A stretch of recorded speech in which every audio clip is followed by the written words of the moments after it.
आज से हम शुरू कर रहे हैं नई पुस्तक अहम ब्रह्मास्मि। ये श्री निसर्गदत्त महाराज से वार्तालाप है और ये आई एम दैट का हिंदी अनुवाद है। महाराज जी कहते हैं, साधक वह है जो अपनी खोज में लगा हो। एक को छोड़कर सारे प्रश्न भूल जाओ। बस एक ही प्रश्न, मैं कौन हूँ। आखिर एक ही सत्य के विषय में आप निश्चित है कि आप है। मैं हूँ यह निश्चित है, परंतु मैं यह हूँ यह निश्चित नहीं। संघर्ष करें यह खोजने के लिए कि वास्तव में आप क्या है। आप क्या है यह जानने के लिए पहले आपको यह जानना चाहिए कि आप क्या नहीं है। खोजे वह सब जो आप नहीं है। शरीर, संवेदनाएं, विचार, समय, स्थान, यह या वह, कुछ भी नहीं। ठोस या अमूर्त। क्या महसूस करते हैं आप, क्या हो सकते हैं। महसूस करने का यह कार्य स्पष्ट दर्शाता है कि आप वह नहीं है जो आप समझ रहे हैं। अधिक स्पष्ट रूप से आप जो समझते हैं वह मन के स्तर पर होता है और उसमें आप केवल नकारात्मक ढंग से ही वर्णित हो सकते हैं। उसमें आप अधिक शीघ्रता से अपनी खोज के अंत तक पहुंच जाएंगे और तब आपको पता चलेगा कि आपका अस्तित्व असीम है। श्री निसर्गदत्त महाराज। एक व्यक्ति चित्र। कौन है श्री निसर्गदत्त महाराज?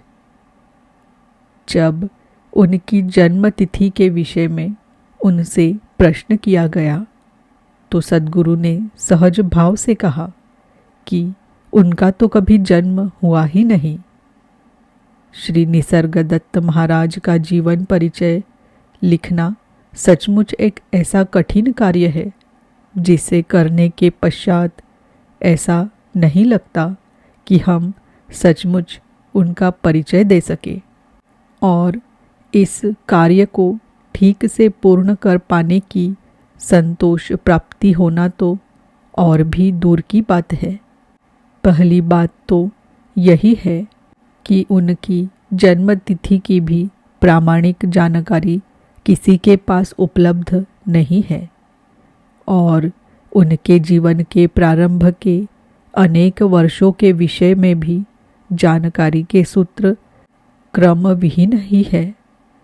फिर भी उनके कुछ सुहृदों और बड़ी उम्र के उनके संबंधियों के कथनानुसार मार्च सन 1897 की पूर्णिमा के दिन उनका जन्म हुआ था। संयोगवश वह तिथि हनुमत जयंती का शुभ दिन भी था। अतः उनके माता पिता ने उन्हें मारुति का नाम प्रदान किया। उनके बचपन तथा कैशोर्य की घटनाओं की सारी जानकारी भी ऐसी ही इधर उधर बिखरी हुई है। कहा जाता है कि उनके पिता शिवराम पंत एक निर्धन व्यक्ति थे और उन्होंने मुंबई में कुछ समय तक एक घरेलू नौकर के रूप में कार्य किया था। बाद में वे महाराष्ट्र राज्य के रत्नागिरी जिले के घने जंगलों में कांदल गांव नामक एक ग्राम में जा बसे और एक छोटे से किसान की तरह जीवन यापन करने लगे। मारुति का बचपन शिक्षा से लगभग वंचित ही रहा। अपने बाल्यकाल में उसने श्रम के हर उस कार्य में अपने पिता का हाथ बटाया जिसकी अपेक्षा बालक से पिता कर सकता है।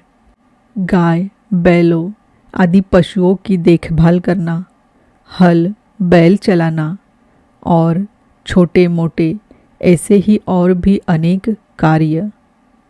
जिस प्रकार के सीधे साधे ये सब कार्य थे, वैसे ही सामान्य से थे उसके मन बहलाव के तरीके भी।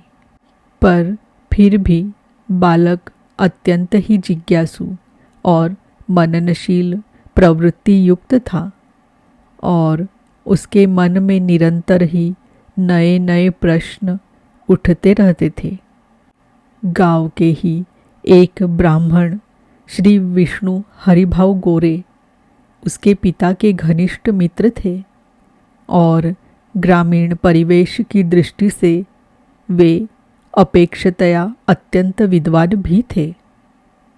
उनका रुझान धर्म के प्रति भी था और वे प्रायः धार्मिक विषयों पर भाषण करते थे। बालक मारुति उनके वचनों को अत्यंत एकाग्रता से सुनता और उस पर उसकी अपेक्षा कहीं अधिक गहराई से चिंतन करता, जितना कि लोग उसका अनुमान करते थे। उसकी दृष्टि में श्री गोरे एक आदर्श मानव थे, लगनशील, दयालु और मेधावी। जब मारुति 18 वर्ष का हुआ तो उसके पिता अपने पीछे उसकी माँ, 4 बेटों और 2 बेटियों को छोड़कर स्वर्ग सिधार गए। पहले ही उनके खेत से होने वाली आय बहुत थोड़ी थी और उनकी मृत्यु हो जाने के पश्चात तो और भी घटकर इतनी अल्प हो गई कि इतने प्राणियों का पेट न भर सकती थी। मारुति के बड़े भाई ने आजीविका की तलाश में गांव छोड़ दिया और मुंबई चले आए और जल्दी ही मारुति ने भी वही रास्ता लिया। ऐसा कहा जाता है कि मुंबई में उसने कुछ माह अल्प वेतन पर मुनीम का कार्य किया, पर जल्दी ही उससे उसका मन बुरी तरह उचट गया और उसने वहाँ से छुट्टी पा ली। फिर उसने अपना स्वयं का ही एक छोटा व्यवसाय शुरू किया और बच्चों के वस्त्रों, तंबाकू, बीड़ी आदि की बिक्री करने लगा। समय बीतने पर उसका यह व्यवसाय खूब चल निकला और उसे एक प्रकार की आर्थिक सुरक्षा सी हो गई। इसी दौरान उसने विवाह कर घर बसाया। उसके एक पुत्र और 3 पुत्रियां हुई। बचपन, युवावस्था, विवाह और गृहस्थी।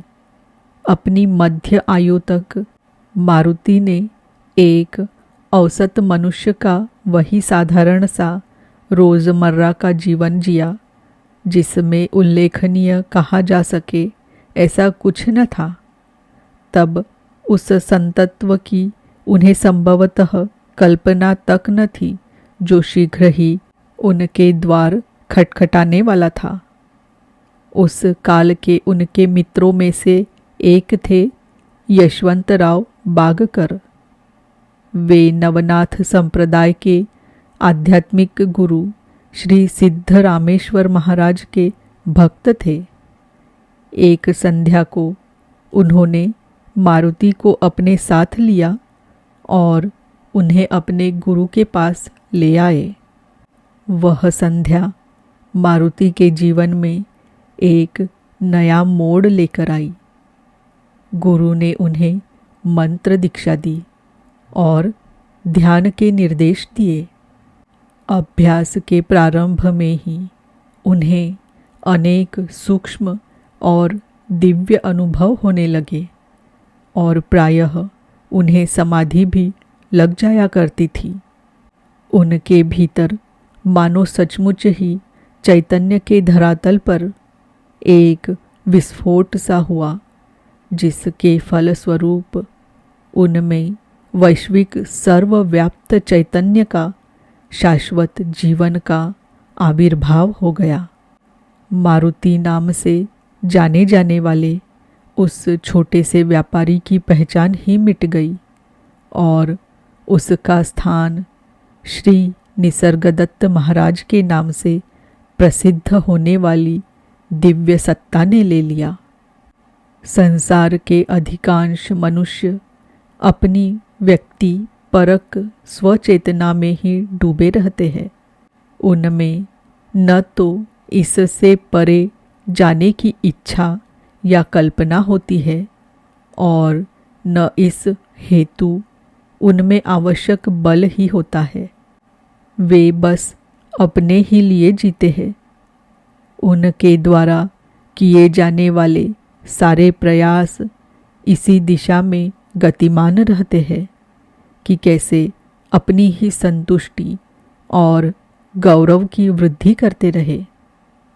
दूसरी ओर ऐसे भी कुछ ऋषि, शिक्षक और आत्मज्ञानी होते हैं जो बाह्यता तो इसी संसार में रहते दिखलाई देते हैं, पर साथ साथ एक अन्य जगत में भी उनकी अवस्थिति होती है।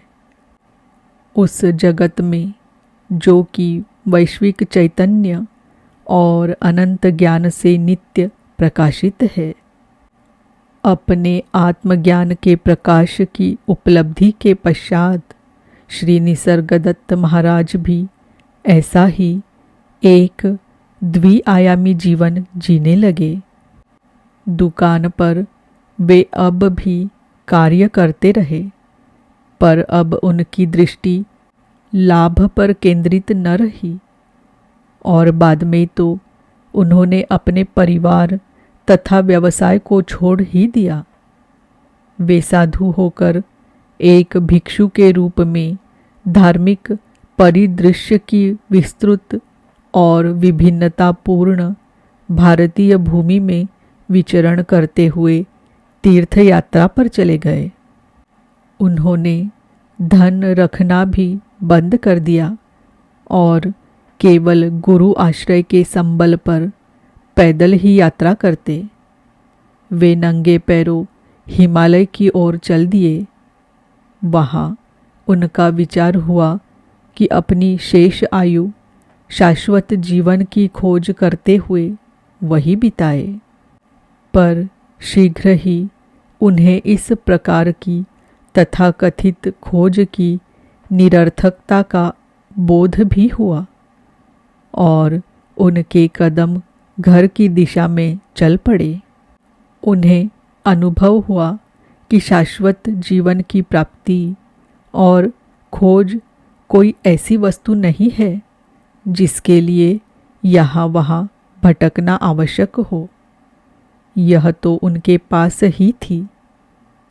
मैं देह हूँ, इस विचार से परे चले जाने पर उन्हें ऐसी अत्यंत आनंदकारी, शांतिपूर्ण और महिमामयी नित्य अवस्था की प्राप्ति हो गई, जिसकी तुलना में अन्य सब कुछ अत्यंत ही तुच्छ हो गया।